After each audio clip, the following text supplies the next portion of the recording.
इस वाक़े के हवाले से आपको अपडेट करते रहेंगे। अभी सियासत के मैदान से आपको खबर देंगे। नून लीग ने वजीर आला परवेज इलाही के खिलाफ तहरीक आदम एतमाद वापस ले ली है। सिर्फ वजीर आला पंजाब के खिलाफ तहरीक आदम एतमाद वापस ली गई। Speaker Punjab assembly deputy speaker के खिलाफ तहरीक बदस्तूर मौजूद रहेगी।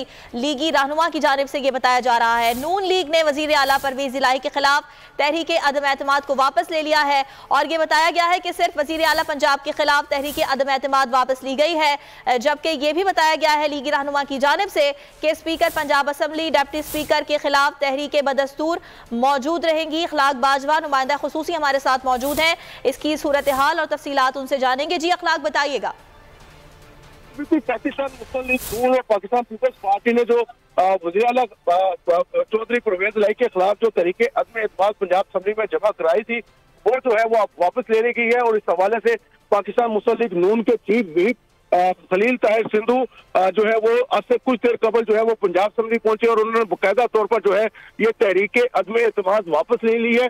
इस मौके पर उनका ये कहना था कि पाकिस्तान मुस्लिम लीग नून और पीपल्स पार्टी ने ये फैसला किया कि हम आज तहरीक अदम एतमाद जो वज़ीर आला के खिलाफ है वो वापस ले रहे हैं, जबकि स्पीकर पंजाब इस बारे में आपसे मजीद भी जानते रहेंगे। फिल वक्त शुक्रिया आपका।